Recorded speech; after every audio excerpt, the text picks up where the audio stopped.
اس محبت کے عنوان سے نہ کیا۔ میں نے عرض کیا کہ آپ جس گھر کے غلام ہیں ہم ان کے ہمسائے ہیں، اور دوسری نسبت یہ ہے کہ گنج شکر کی گلیوں میں رہتے ہیں، اور یہ شرف ہے کہ اگر وہ نوکری میں قبول ہو۔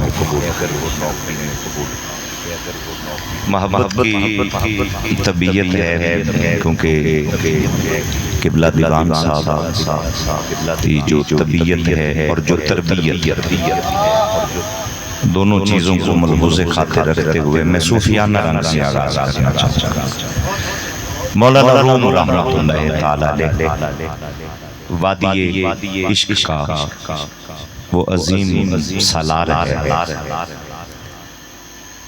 جو اپنی کم مائگی کا احساس کرتے ہوئے لکھتے ہیں کہ مولوی ہرگز نہ شد مولائے روم، تا غلام شمس تبریز نہ شد۔ تب تک علم عزت نہیں دیتا جب تک کسی فقیر کی نظر نہ پائے۔ اسی لیے ہمارے بزرگ فرماتے ہیں کہ کوشش کیا کرو، یا کسی کے دل میں رہو، یا کسی کی دعا میں رہو، یا کسی کی نگاہ میں۔ ہم خوش نصیب ہیں کہ ماں کی گود میں آنکھ تو ہم نے صدیوں بعد کھولی، پر 14 صدیاں پہلے ہم مدینے والے کے دل میں بھی تھے، دعا میں بھی تھے، اور آج ان کی محفل سجا کے نگاہ یار میں بھی آئے۔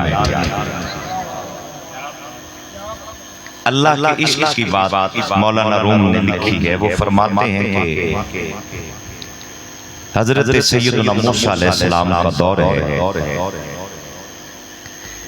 وہ برگزیدہ نبی جسے جب رب چاہتا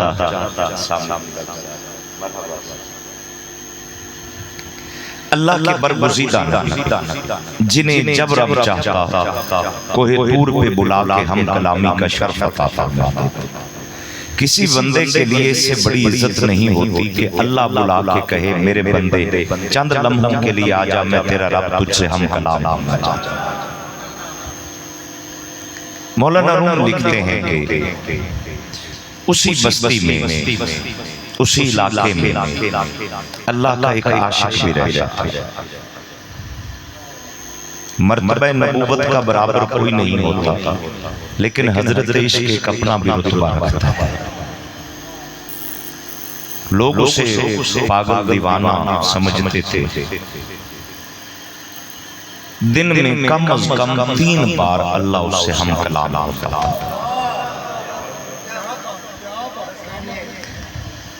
میاں صاحب اس کے لیے کوہ طور کی شرط بھی نہ تھی، وہ جس گلی میں بیٹھ جاتا وہی جگہ جلوہ طور بن جایا کرتی تھی۔ چند دن گزرے، اللہ نے اس سے کوئی بات نہ،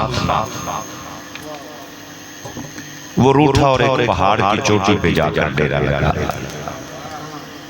دونوں جہان تیری محبت میں ہار کے وہ جا رہا ہے کوئی شب غم گزار۔ روٹھنے والا کیسا ہے کہ جس سے روٹھا ہے اسی کی کائنات میں پھرتا ہے۔ ایک پہاڑ پہ جا کر ڈیرا لگایا۔ اللہ تمام تر قدرتوں کا مالک ہے، نہ جلال میں آیا، نہ ناراضگی کا اظہار کیا، بلکہ حضرت سیدنا موسیٰ علیہ السلام کی جانب وحی کی۔ فرمایا میرے نبی جی میرے مولا، فرمایا ہمارا ایک چاہنے والا ہے، چند دن ہو گئے وہ ہم سے روٹھا روٹھا پھرتا ہے، اسے کہہ دو تیرا رب تجھ سے صلح کرنا چاہتا ہے۔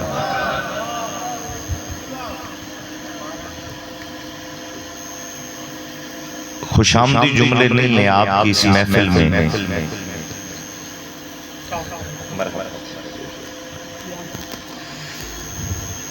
اللہ رب العزت نے حضرت سیدنا موسیٰ علیہ السلام کو پیغام دیا کہ ہمارا ایک چاہنے والا ہے۔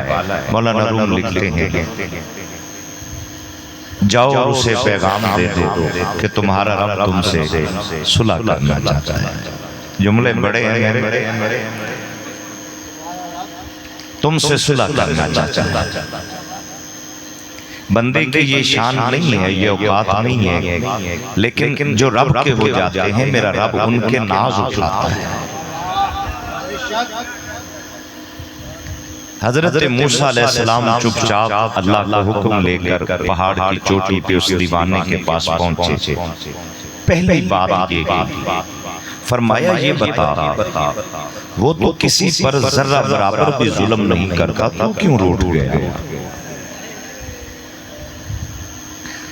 اس عاشق نے کہا کہ یا نبی اللہ، ساری دنیا چھوڑی تھی اس رب کے لیے،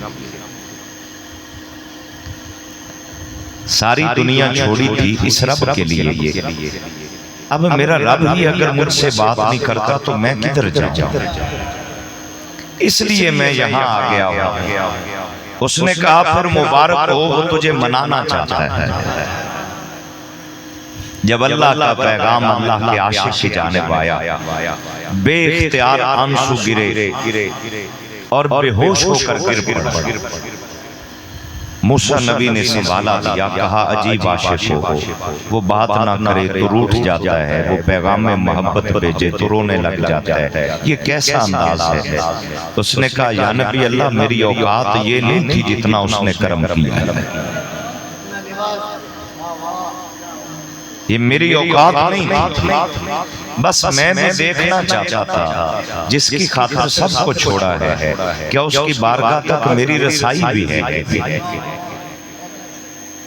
اس نے آپ کو بھیجا، میرا کام ہو گیا. اب موت بھی آ جائے تو غم نہیں ہے، کیونکہ جس کے نام زندگی لگائی ہے اس نے اپنی نگاہ میں رکھا ہے. میرے آقا کے پیارے غلاموں، آغاز گفتگو میں اس بات سے کر رہا تھا کہ کوشش کرو یا کسی کے دل میں رہو، یا کسی کی دعا میں رہو، یا کسی کی نگاہ میں رہو. اور جو نگاہ یار میں آ جاتے ہیں وہ خوش نصیب کتنے ہیں.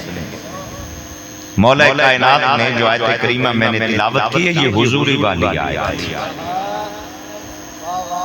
میں کسی اندھے کی بات نہیں کر سکتا، کیونکہ دیدہ کور کو کیا آئے نظر کیا دیکھے. جو اندر کا اندھا ہو اسے کیا پتا کہ حضور کی شانیں ہیں کیا. مولا کائنات باب مدینہ العلم، آپ فرماتے ہیں کہ یہ جو آیت لَقَدْ جَاءَكُمْ رَسُولٌ مِّنْ أَنفُسِكُمْ، یہ سورہ توبہ کی آخری آیت. حضرت شیخ شبلی ایک اور دیوانہ ہے، فقیروں سے پیار کرنے والے لوگ بیٹھے ہو. اور ایک لفظی مغالطہ بھی یہاں میں عرض کرنا چاہوں گا، جو در در پہ مانگے ہم اسے بھی فقیر کہہ بیٹھتے ہیں. بھائی جڑا بوئے بوئے تو منگے وہ منگتا ہوندہ جے، فقیر نہیں ہوندہ. فقیر کسے کہتے ہیں؟ علماء فرماتے ہیں کہ جو در در پہ دنیا داروں کے دروازوں پہ سوالی بن کے کھڑا ہو وہ منگتا ہے، بھکاری ہے. اور دنیا دار جس کے دروازے پہ سوالی بن کے کھڑے ہوں اسے حضور کی امت کا فقیر کہتے ہیں.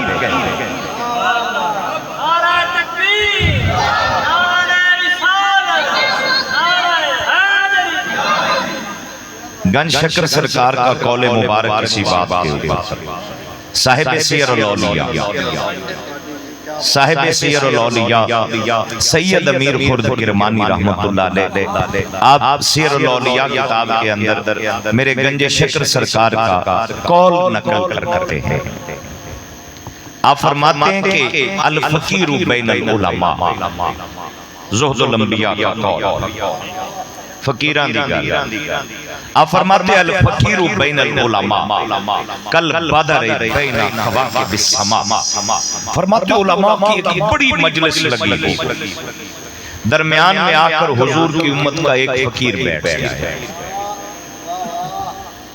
علماء کی مجلس لگی ہو، درمیان میں آ کر حضور کی امت کا ایک فقیر بیٹھ جائے. میرے پیر فرید فرماتے ہیں کہ علماء کی مجلس میں بیٹھا ہوا فقیر ایسے چمک رہا ہوتا ہے جیسے آسمان پہ چودھویں کا چاند چمک رہا ہوتا ہے. یہ کوئی چھوٹا رتبہ نہیں ہوتا. تو فقیر لوگ، محبت والے، پیار والے، شیخ ابو العباس مرسی رحمت اللہ تعالیٰ علیہ نے اس بات کے اوپر ایک بات کہی. یہ دید والے ایک اور دید والے، اور ایسے دید والے ہیں کہ جن کی زندگی کا حاصل اگر صوفیاء کی زبان میں کہا جائے تو وہ کہتے ہیں کہ جو دم کافر سو دم کافر سانو مرشد اے پڑھایا ہو، ایک لمحہ بھی جو غیر حاضر کا ہو اس بار کا، اور غیر حاضری کے لمحے کو کفر کے مترادف وہ شیخ ابو العباس مرسی ہیں. ان سے کسی بندے نے مسئلہ پوچھا، بابا کیا کھلی آنکھوں سے بھی جلوہ یار دیکھا جا سکتا ہے؟ الٹی ہی چال چلتے ہیں دیوان گانے عشق، آنکھوں کو بند کرتے ہیں دیدار کے لیے، لیکن یہ بند کر کے دیدار نہیں کر رہے، یہ آنکھیں کھول کے دیدار کر رہے. پوچھا گیا کہ حضرت کیا کھلی آنکھوں سے بھی جلوہ محبوب دیکھا جا سکتا ہے؟ شیخ ابو العباس مرسی نے فرمایا تعجب ہے تم پر، تم دیکھنے کی بات کرتے ہو. لو حجبت عنہ طرفۃ عین ما عددت نفسی من المسلمین، کہ پلک جھپکنے کی مقدار محبوب کا مکھڑا نظروں سے اوجھل ہو جائے تو ہم اپنے آپ کو مسلمان ہی نہیں سمجھتے. یہ حضوری والے لوگ. ان سے پوچھا گیا کہ سارے نبی کائنات میں جلوہ کر ہوئے اور حضور بھی آئے، وہ کس شان سے اپنی امت کی جانب آئے اور میرا محبوب کس شان سے امت کی جانب آئے؟ تو وہ فرماتے ہیں کہ الانبیاء الی اممہم عطیہ، سارے نبی اپنی اپنی امتوں کی جانب اللہ کا عطیہ بن کر آئے. وَنَبِيُّنَا محمد صلی اللہ علیہ وسلم لنا ہدیہ، اور ہمارے حضور ہمارے لیے اللہ کا تحفہ بن کر آئے. پوچھا گیا مل فرق بین العطیہ والہدیہ، کہ یہ عطیہ اور ہدیہ میں فرق کیا ہوتا ہے؟ انہوں نے کہا کہ انما العطیہ للمحتاجین والہدیہ للمحبوبین، کہ میاں جو عطیہ ہوتا ہے یہ ضرورت مندوں کو دیا جاتا ہے اور تحفے محبوبوں کو دیے جاتے ہیں.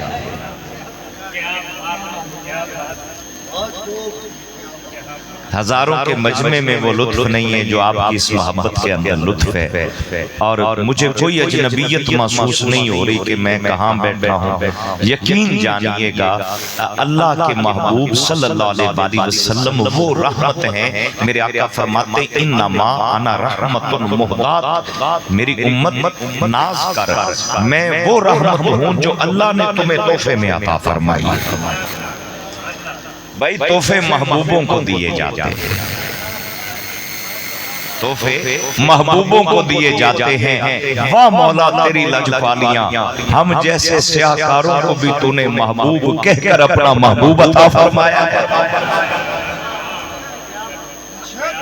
یہ تیری کرم نوازی ہے میرے مولا، یہ تیری عنایت ہے کہ لاکھوں جرم ہیں ہمارے اندر، وہ پھر بھی کہتا ہے کنتم خیر امت، تسی بڑے چنگے ہو، بڑے چنگے ہو، بڑے چنگے ہو. یا اللہ ساڑھے کرتوتاں دا تینوں پتہ ہے پھر بھی چنگا کہہ دیتا ہی. فرمایا میں تمہارے اعمال دیکھ کر اچھا نہیں کہتا، میں نسبت یار دیکھ کر اچھا کہہ رہا ہوں. کنتم خیر امت، اللہ فرماتا ہے مجھے پتہ ہے تم کیا ہو، پر یہ بھی مجھے پتہ ہے نا کہ ہو کس کے، ہو کس کے. مولا کائنات فرماتے ہیں کہ یہ جو آیت ہے نا لَقَدْ جَاءَكُمْ رَسُولٌ مِّنْ أَنفُسِكُمْ، آپ فرماتے ہیں یہاں من بطور تشبیہ ہے، اور یہ بات ذہن کے اندر رکھیے گا کہ عربی زبان سے پہلے دنیا گرامر کے تصور سے واقف نہ تھی، اور عربی زبان کی گرامر مولا کائنات سے پہلے نہیں ہے۔ باب مدینہ العلم، آپ فرماتے ہیں کہ یہاں من بطور تشبیہ ہے اور آیت کا ترجمہ سنیے۔ آپ فرماتے ہیں اب ترجمہ یہ ہوگا لَقَدْ جَاءَكُمْ رَسُولٌ کا مجیت نفوسکم فی اجسادکم، لوگوں میں نے وہ رسول عطا فرمایا ہے جس کی حیثیت ایسے ہے جیسے بدن کے لیے روح ضروری ہے، ایسے کائنات کے لیے میرا مصطفیٰ ضروری ہے۔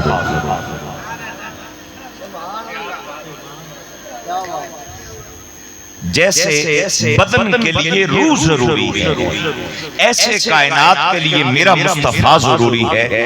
اگر وجود انسانی سے روح نکل جائے تو انسان مردہ ہے، اسی طرح کائنات سے مولا علی کہتے ہیں میرے حضور کو نکال دیا جائے تو یہ کائنات مردہ ہے، زندہ وہی ہے جس کے دل میں میرے حضور ہے۔ میرے کریم آقا صلی اللہ علیہ وسلم بڑی شان ہے، لیکن عشق کی زبان میں کچھ شان عرض کرنا چاہیں گے۔ جتنے بھی انبیاء کرام تشریف لے کر آئے، ہر نبی کی مہر نبوت دائیں ہاتھ کی ہتھیلی پر انگوٹھے کے قریب ابھرے ہوئے گوشت کے حصے کے مانے، پر اپنے محبوب کی باری آئی تو مہر نبوت یہاں سے اٹھائی، دل کے پچھلی جانب دونوں کندھوں کے درمیان۔ امام قسطلانی اس کے اوپر کلام کرتے ہوئے لکھتے ہیں کیا آخر وجہ کیا ہے؟ ہر نبی کی مہر نبوت دائیں ہاتھ کی ہتھیلی پر اپنے محبوب کی باری آئی تو مہر نبوت یہاں سے اٹھا کے دل کی پچھلی جانب لگا دی۔ یا اللہ وجہ کیا ہے؟ پھر خود ہی جواب دیتے ہیں، فرمایا لوگو شاید اللہ چاہتا یہ ہے کہ میرے محبوب پڑھے کلمہ، جس نے مہر نبوت دیکھ کر پڑھنا ہے تیری صورت ہی اتنی پیاری ہے، جو تیری صورت دیکھے گا تیرا کلمہ پڑھ جائے گا۔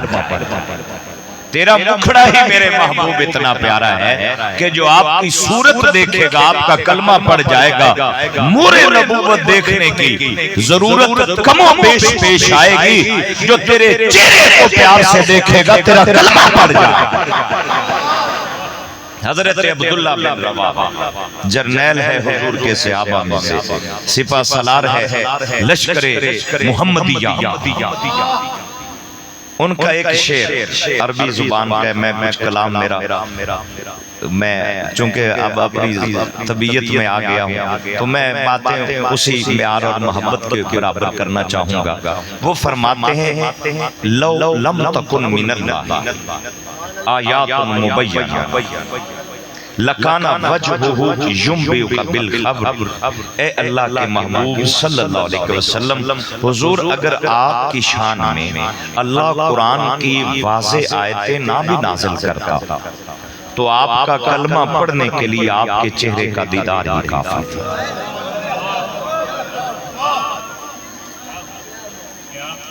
یہ صورت یاد ہے، اور اس صورت کو جب قرآن میں ذکر کیا فرمایا وَالضُّحَىٰ وَاللَّيْلِ اِذَا سَجَىٰ۔ بات تو مکہ کے کافروں کو اتنی سمجھانی تھی نا، جب انہوں نے تانا دیا کہ اتنے مہینے گزر گئے وہی نہیں آئی، وَاتَّقَىٰ رب محمد محمدہ کہ مصطفیٰ کے رب نے نعوذ باللہ انہیں چھوڑ دیا ہے۔ بھائی بڑے بڑے سردار سے حرم میں بیٹھ کے باتیں کرتے تھے، اب اللہ نے اس بات کا رد بھی کرنا تھا نا کہ میں نے چھوڑا نہیں ہے، لیکن اس سے پہلے کیا کہا وَالضُّحَىٰ، محبوب تیرے رخ انور پر قسم، کیسا پیار ہے، وَاللَّيْلِ اِذَا سَجَىٰ، میرے محبوب قسم ہے تیری کنڈل والی پر پیچ زلفوں کی، جب آپ ہلکا سا جھٹکا دیتے ہیں اور وہ آپ کے چہرے انور پہ چھا جاتی ہے۔ اس آیت کی جو وضاحت اور تفسیر صاحب تفسیر کبیر امام فخر الدین رازی نے کی، امام رازی رحمت اللہ علیہ فرماتے ہیں کہ ایک معروف معنی تو یہ ہے، پر اس کے اور بھی کئی اقوال ہیں۔ فرمایا وَالضُّحَىٰ، محبوب قسم ہے تیری صبح میلاد کی، جن سہانی گھڑیوں میں بی بی آمنہ کی گود میں آپ جلوہ کر گئے۔ واللیل اذا سجا، میرے محبوب قسم ہے شب معراج کی، جب جبریل بھی سدرۃ المنتہا پہ رک گیا، پھر آپ نے ذات حق کا دیدار بے حجاب کیا، پھر فرمایا والضحیٰ، محبوب قسم ہے تیرے خاندان کے جوانوں کی، واللیل اذا سجا، میرے محبوب قسم ہے تیرے خاندان کی عزت مآب، عفت مآب، طہارت مآب، پردہ دار، مستورات عالیہ کی کہ جن کے سر کے بال کو بھی سورج نے کبھی نہ دیکھا۔ پھر فرمایا امام راضی نے والضحیٰ، محبوب قسم ہے تیرے دن کے سجدوں کی، واللیل اذا سجا، میرے محبوب قسم ہے تیری رات کی شب زندہ داریوں کی، پھر فرمایا والضحیٰ، محبوب تیری زندگی کے سکھوں کی قسم،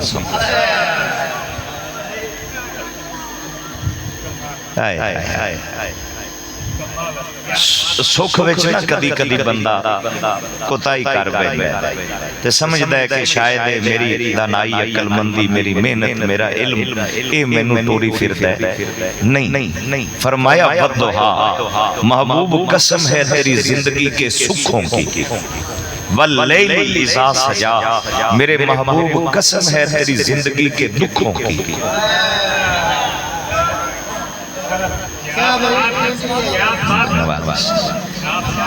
آپ نے سننے کا حق ادا کیا ہے، میں طالب علم و دین کا میری اور کوئی پہچان، فرمایا والضحیٰ واللیل اذا سجا، میرے محبوب قسم ہے تیری زندگی کے سکھوں کی، واللیل اذا سجا، میرے حبیب قسم ہے تیری زندگی کے دکھوں کی، تو سکھ میں بھی اپنے رب سے راضی رہا، تو دکھ میں بھی اپنے رب سے راضی رہا،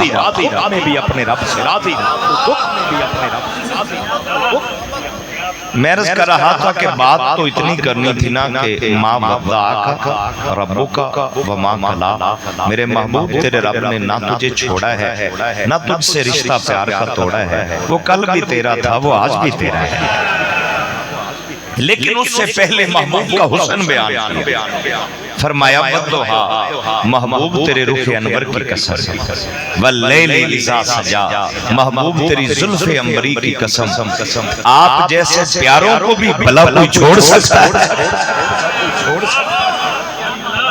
ما ودعک ربک وما قلی، نہ تیرے رب نے تجھے چھوڑا ہے، نہ تجھ سے رشتہ پیار کا توڑا ہے، اتنے محجوبینوں کو بھی بھلا کوئی چھوڑ سکتا ہے؟ وہ کمال حسن حضور ہے کہ گمان نقص جہاں نہیں، یہی پھول خار سے دور ہے، یہی شمع ہے کہ دعا نہیں، میرے حضور کی ذات کو ذات ہے، فرمایا میں نے بڑی شانوں والا رسول تمہیں عطا فرمایا، یا اللہ کیا شانیں ہیں؟ فرمایا کبھی محبت کی نگاہ سے دیکھنا، پھر صوفیانہ رنگ میں کلام کروں گا، ہر ایک کا کوئی نہ کوئی قبلہ ہے، یا اللہ کو تیرا بھی قبلہ ہے۔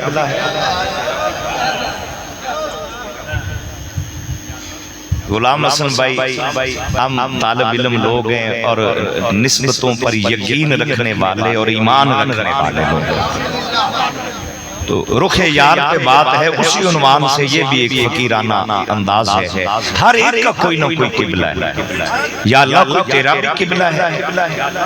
لفظ قبلہ کے ہیں دو مفہوم، پہلا ہے شرعی مفہوم، وہ سمت جس کی جانب چہرہ کر کے اللہ کو سجدہ کیا جائے، یہ قبلے کا شرعی مفہوم ہے، یہ میری گفتگو کا حصہ نہیں ہے۔ ایک ہے لفظ قبلہ کا لفظی مطلب، لغوی مطلب، ذاتی مطلب، ہر وہ چہرہ جو مرکز نگاہ، جو مرکز توجہ، ہم کہہ سکتے ہیں، میں آپ کو دیکھ کے کیسے بھائی قبلہ آپ کیسے ہیں، آپ مجھے دیکھ کر کہہ سکتے ہیں قبلہ آپ کیسے ہیں، اس وقت لفظ قبلہ کا مطلب ہوگا مرکز نگاہ یا مرکز توجہ، اس مفہوم کو ذہن میں رکھنا ہے۔ پھر سوال عرض کرتا ہوں، یا اللہ ہر ایک کا کوئی نہ کوئی قبلہ ہے، کوئی تیرا بھی قبلہ ہے؟ فرمایا ہاں، کسی کا قبلہ خانہ کعبہ، کسی کا قبلہ بیت المقدس پر خدا کا قبلہ چہرہ محمد مصطفیٰ اور یہ خطیبانہ جملہ نہیں ہے، یہ کوئی تعلی شاعرانہ نہیں ہے کہ پنجابی چاہتے ہیں پھڑ مار کے بندہ آگے ٹور جاوے، ادب کی زبان میں اسے تعلی کہتے ہیں۔ یہ کوئی شاعرانہ تعلی نہیں ہے، بلکہ اللہ قرآن کے اندر فرماتا ہے فَإِنَّكَ بِآيُنِنَا، میرے حبیب تیری صورت پیاری ہی اتنی ہے کہ تیرا رب اپنی نگاہ تیرے چہرے سے ہٹاتا ہی نہیں۔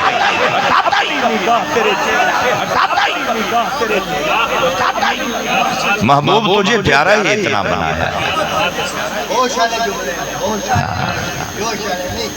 تجھے میرے محبوب پیارا ہی اتنا بنایا ہے۔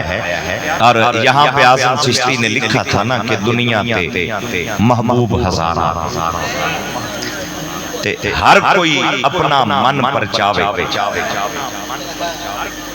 وہ سید نصیر الدین نصیر کہتے ہیں کہ ہر وہ بات جو سمجھ میں آ جائے وہ سر والی ہوتی ہے۔ میں بندہ بے سرا ہوں لیکن سر میں بات کر رہا ہوں کہ جس بات کی سر آپ کو بھی لگ رہی ہے اور مجھے بھی لگ رہی ہے تو وہ بات ہر بات سر میں ہوتی ہے جو سمجھ آ جائے۔ میں عرض کر رہا ہوں کہ اعظم چشتی نے کہا کہ دنیا تے محبوب ہزارہ، ہر کوئی اپنا من پر چاوے، کسے دا کعبہ کیچ نگر بل، کوئی ہیر دا چاک سداوے، کسے دا کعبہ در شیریں دا، کوئی لیلہ دے گن گاوے۔ اعظم ساڈا قبلہ اٹھے جتھے کعبہ سیس نواوے۔ اعلیٰ حضرت رحمت اللہ علیہ نے لکھا تھا نا، یہ خانہ کعبہ ہے جو بیت اللہ شریف اللہ کا گھر ہے، اس کی چھت کے اوپر ایک پر نالا لگا ہوا ہے جسے ادب کی زبان میں میزاب رحمت کہتے ہیں۔ می وسے کعبے دی چھت تے بارش دے قطرے پرنالے چو ڈگن، انہوں صدے نے میزاب رحمت او جگہ جتو رحمت وستی پہ، میزاب رحمت۔ اعلیٰ حضرت نے دیکھا کہ پرنالہ چھت پہ ہے، اس پرنالے کا منہ مدینے کی طرف،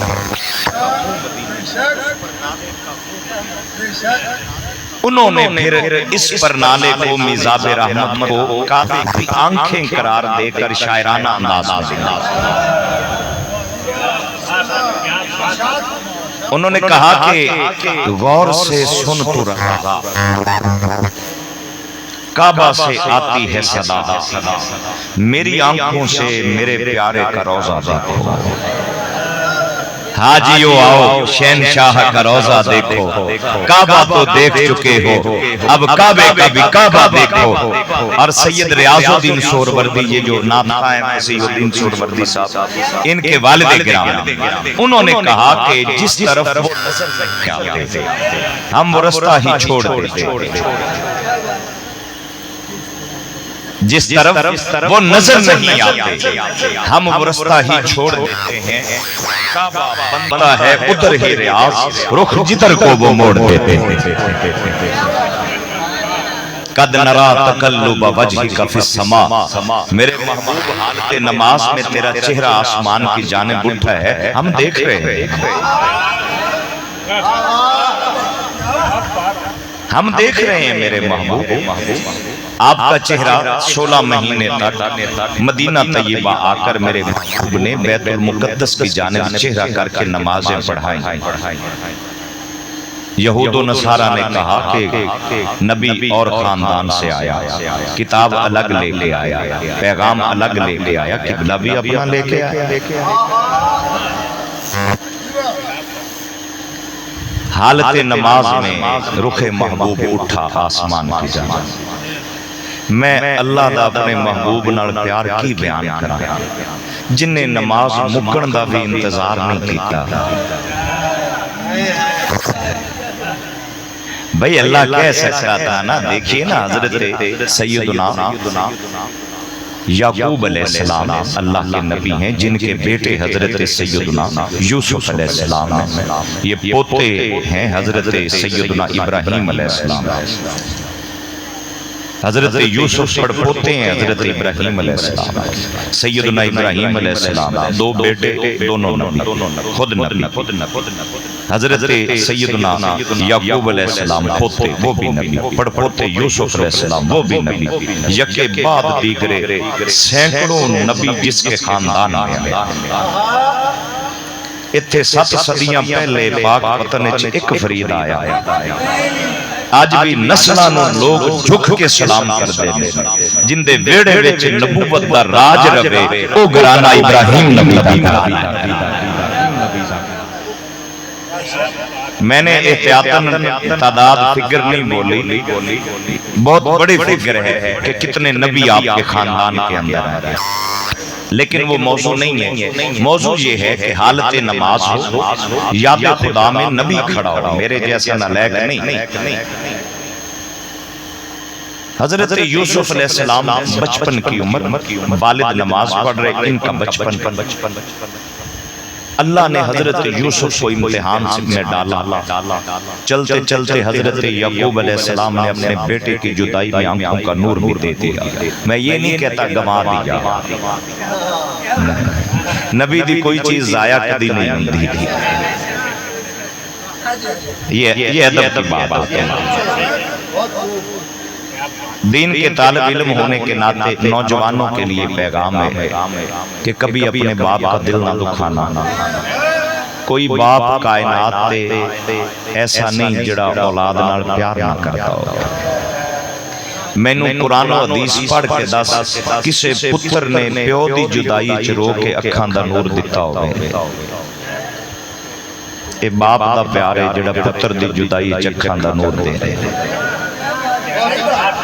کدے زندگی چ ماں پیو دا دل نہ لگا، یہ بڑا پیار کرتے ہیں، ہم سمجھ نہیں سکتے کہ میرے باپ کے سختی کے لہجے میں بھی میرے لیے پیار چھپا ہو۔ 40 سال باپ اور بیٹا جدا رہے، 40 سال کے بعد بچھڑا ہوا باپ اور بیٹا جب گلے ملے تو رب نے پوچھا یعقوب نبی جی میرے مولا، فرمایا کبھی سوچا ہے یہ جدائی کیوں ڈالی؟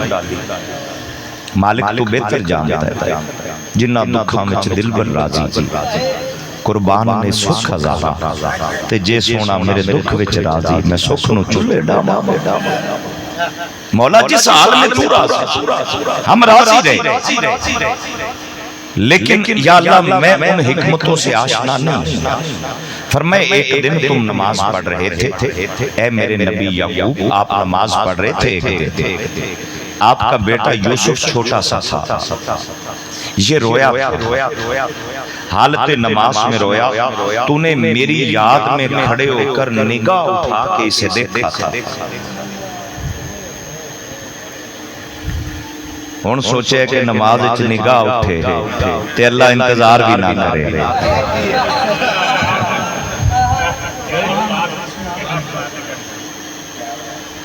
بیٹے کو نگاہ اٹھا کے میری یاد میں کھڑے ہو کر آپ نے دیکھا تھا، بیٹا رو پڑا تھا، میری غیرت نے گوارا نہیں کیا کہ کھڑا میری یاد میں ہو دیکھے کسی اور کو۔ اب چلتے ہیں مدینہ پاک، شہر مدینہ، مسجد نبوی، مصلی امامت، عاشقان مصطفیٰ کا تو اس نماز کے اندر بھی یہ حال تھا۔ میں سب لوگ نا جو مدینہ طیبہ گرد و نواح کے علاقوں سے جمعہ پڑھنے کے لیے آتے تھے، سکیاں ٹکرا میں چاسنی دے دیا جب تک حضوری نہ ہو۔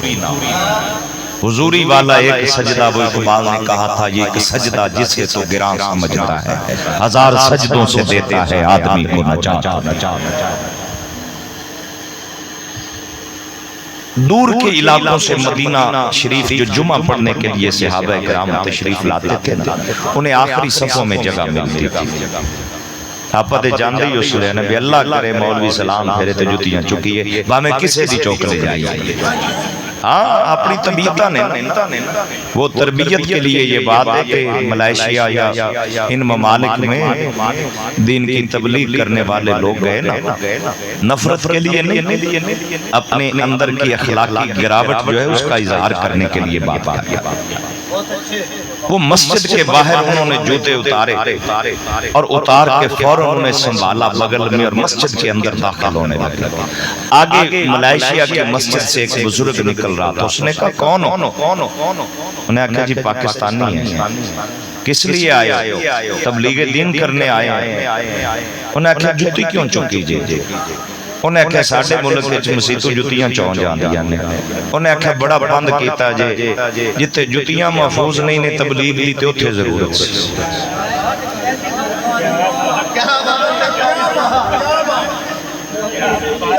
ابھی اتنی دور سفر کرنے کی ضرورت ہے، یہ ہماری اخلاقی دیکھیں نا، مسجد کے اندر یا کسی راہ گزر کے اوپر بھی کوئی فلاحی خدمت کے لیے کوئی واٹر کولر لگا ہوا ہے، اس کے ساتھ ایک گلاس ہوتا ہے، اس کو بھی زنجیروں کے ساتھ باندھا ہوتا ہے۔ کیسے اخلاقی طور کے اوپر ہم گرے ہوئے لوگ ہوں گے۔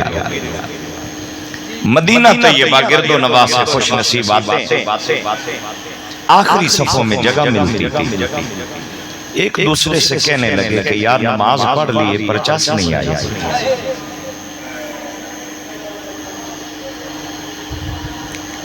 نماز پڑھ لیے لطف نہیں آیا نماز کا۔ اذان سن لیتے ہیں بات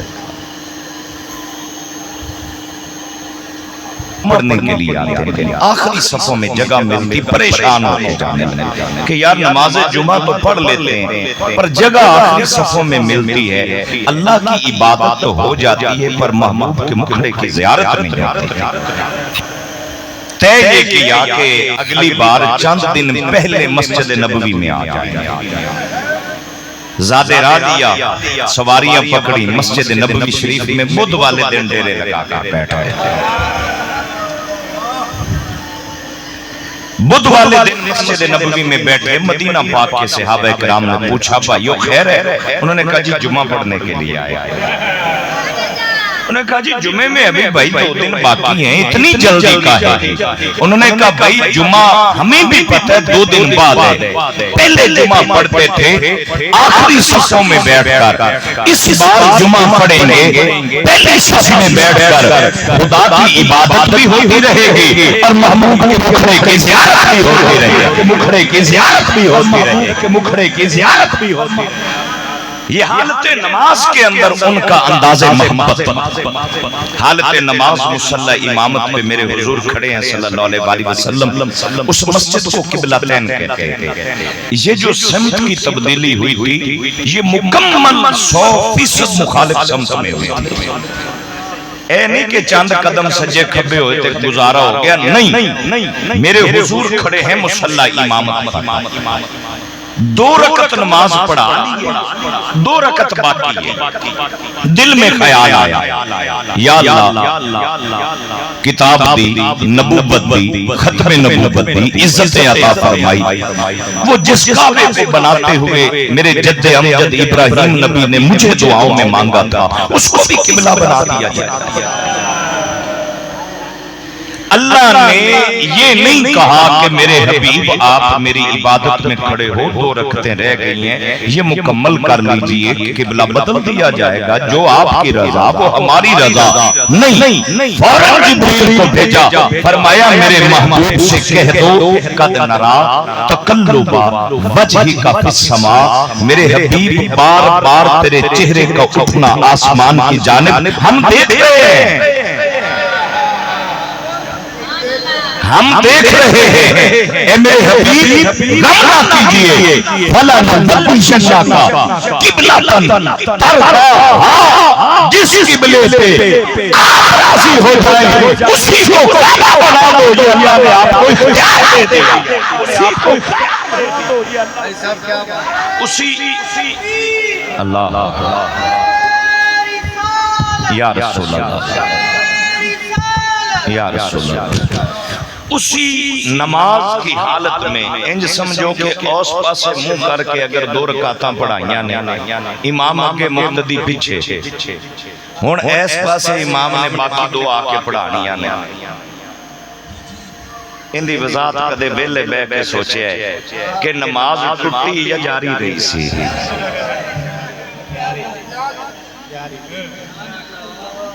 مکمل مخالف سمت میں قبلہ بدلا 2 رکعتیں ادھر 2 ادھر یا اللہ وجہ کیا ہے فرمایا میرے محبوب کون نماز کے مکمل ہونے کا انتظار کرے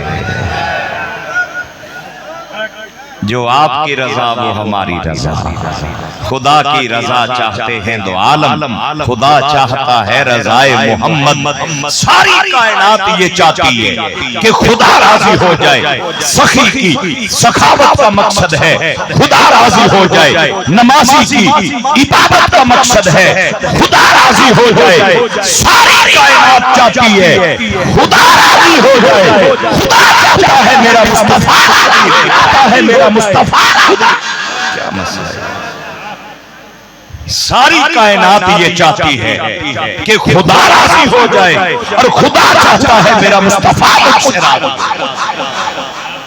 اللہ نے وہ عزتیں وہ رتبے وہ مقام اور مرتبے میرے محبوب کو عطا فرمائے آخری بات اختتام کی جانب محبت کی وادی میں چلتے ہوئے محبت سے اجازت چاہیں گے زندگی کے اندر کبھی نہ سب کچھ اللہ سے مانگتے ہو صحت دے دے دولت دے دے علم دے دے بچے دے دے سکھ دے دے پریشانیاں دور کر دے سب کچھ مانگتے ہو اتنی زندگی گزر گئی کبھی یہ بھی مانگا ہے کہ جس کا امتی بنایا ہے کبھی اس کا دیدار ہی کروا دے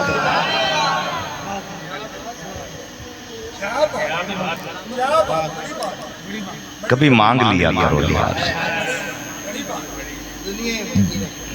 جب بھی مانگا ہے وہ ساگر صدیقی یا کسی اور شاعر کا یہ کلام ہے اس نے کہا کہ آقا آپ سے آپ کو مانگ کر مانگ لی ساری کائنات 100 سوالوں سے ایک سوال اچھا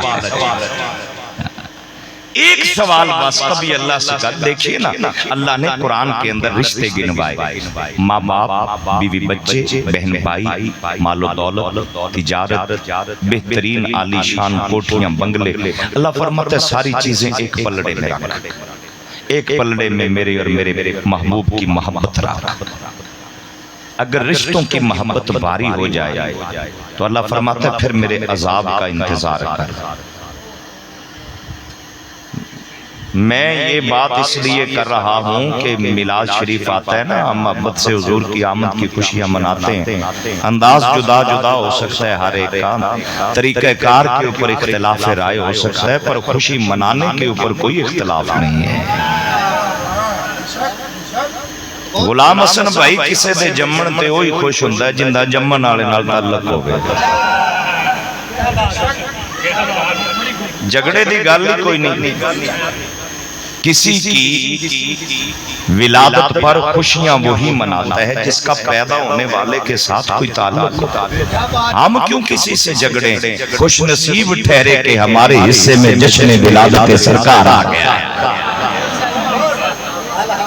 لقد من اللہ علی المؤمنین اس باسا فیہم رسولہ فرمایا رحمت سارے جہانوں کے لیے ہے پر محبوب غیرانوں نہیں دیتے جاندے اپنے آنوں دیتے جاندے جے دولت بڑی پیاری ہے کسی کو دی جا سکتی ہے مال جائیداد زمین بندہ کسی کو نہ دے اللہ کے نام کو کبھی مسجد بنوا دی درسگاہ بنوا دی جائیداد دی جا سکتی ہے کوئی پیارا آ جائے تو بندہ اپنا بیٹا بھی دے دیتا ہے لیکن اپنا محبوب کوئی کسی کو نہیں دیتا جشن عید میلاد النبی منانے والوں یہ شکرانہ ہے اللہ کے اس کرم کا کہ جسے بنا کے خود دیکھتا رہا ہم غریبوں پہ رحم آ گیا فرمایا پریشان پھرتے ہو جی میرے مولا فرمایا غم نہ کرنا 12 ربیع الاول کی سہانی صبح بی بی آمنہ کی گود میں اپنا محبوب دے دوں گا اپنا محبوب تمہیں عطا فرما دوں گا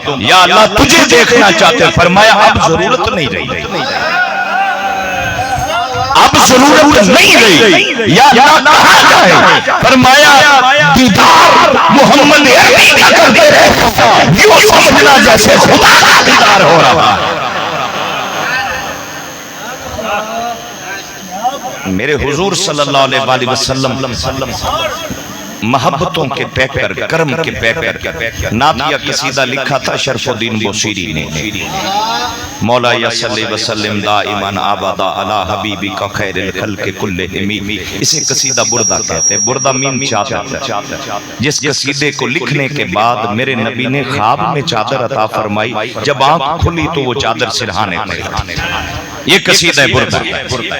کریم کائنات صلی اللہ علیہ وسلم کی پاک بارگاہ، یہ بادشاہوں کے قصیدے لکھتے تھے، دنیا داروں کے انعام و اکرام ملتا گزارا ہو رہا تھا، فالج کا مرض آن لگا، زندگی اور موت کی کشمکش میں بستر مرگ پہ پڑے، ایک فقیر قریب سے گزرا، اس نے کہا بوصیری بادشاہوں کے قصیدے لکھتے رہے ہو؟ جی ہاں۔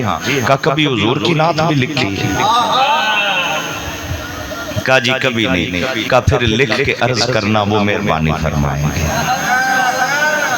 پھر انہوں نے لکھا یہ شعر حضوری والا، یا اکرم الخلق مالی من الوذ بہ سوا کا اندہ حلول الحادث العممی، اے تمام مخلوق میں سب سے بڑھ کر عزت والے اللہ